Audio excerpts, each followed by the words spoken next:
वादळात दिवा लावलेल्या सर्व सदस्यांचा सन्मान आज या ठिकाणी होतोय। मी खरं म्हणजे बोलणार नव्हतो, परंतु 2-3 गोष्टींचा उल्लेख करण्यासाठी दादांनी मला सूचना केल्या आणि म्हणून मी या ठिकाणी उभा आहे। यावेळची निवडणूक एक वेगळ्या स्तरावर झालेली निवडणूक आपण सगळ्यांनी पाहिली। आजपर्यंतच्या अनेक निवडणुकांपेक्षा कितीतरी पटीनं ही वेगळी निवडणूक होती। वेगवेगळे पक्ष होते, वेगवेगळ्या पद्धतीच्या प्रचार यंत्रणा वापरल्या गेल्या आणि त्यामुळं फक्त समीकरण सांगण्यासाठी मी या ठिकाणी उभा आहे।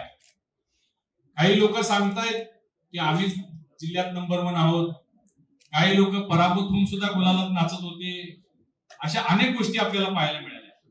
मुद्दा म्हणून मी आकडेवारी सांगण्यासाठी या ठिकाणी उभा आहे। यावेळच्या ज्या जिल्हा परिषदच्या निवडणुका झाल्या त्यामध्ये आपण 41 जागा लढवल्या, 12 विजयी झाल्या। राष्ट्रवादीने 40 उभा केल्या, 20 जिंकल्या। काँग्रेसनं 38 उभा केल्या, 14 जिंकल्या।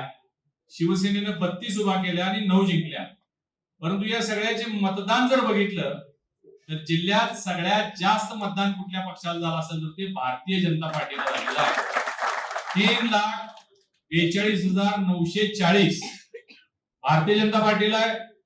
त्याच्या खालोखाल राष्ट्रवादीला 3,41,000, त्याच्या खाली शिवसेना 3,09,000 आणि काँग्रेस 2,84,000।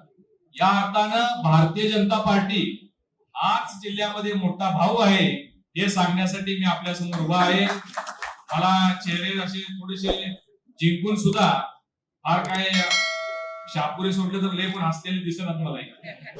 तुम्ही सगळेजण सत्तेत आलेला आहात, 5 वर्ष तुम्हाला सगळ्यांना पद मिळणार आहे। भारतीय जनता पार्टीमुळे तुम्हाला उमेदवारी मिळाली, संधी मिळाली, तुम्ही सगळे जिंकलेले आहात आणि 5 वर्ष सत्तेमध्ये असणार आहात। या जिल्हा परिषदेच्या माध्यमातून जिल्ह्याच्या कानाकोपऱ्यामध्ये विकास करण्यासाठी, भारतीय जनता पार्टीचा पक्ष वाढवण्यासाठी, इतर जिथं आपण जिंकलो नाही तिथं पोहोचण्यासाठी 12 लोकांच्या माध्यमातून आपल्याला इथं काम करायचं आहे। निधी मोठ्या प्रमाणात उपलब्ध असणार आहे आणि वाटणी सुद्धा माहितीची सत्ता जिल्हा परिषदेवर आल्यामुळं वाटणी सुद्धा आपल्याला त्या प्रमाणात मिळणार असल्यामुळं 12च्या 12 लोकांना काही ना काही पद, काहीतरी समित्या आपल्याला सगळ्यांना मिळणार आहेत। यामुळे आपण सगळ्यांनी उत्साहानं इथून पुढे सगळ्या या प्रक्रियेमध्ये राजवर्धनने सांगितल्याप्रमाणे या सगळ्या प्रक्रियेमध्ये आपण राहा। संख्या कुणाची किती आली ठीक आहे, 20 आली, 15 आली, 14 आली। आता काँग्रेसचे गेल्या वेळची संख्या जर बघितली दादा, गेल्या वेळी काँग्रेसचे 27 सदस्य होते, आता 14 झाले तर ते नाचत होते परवा।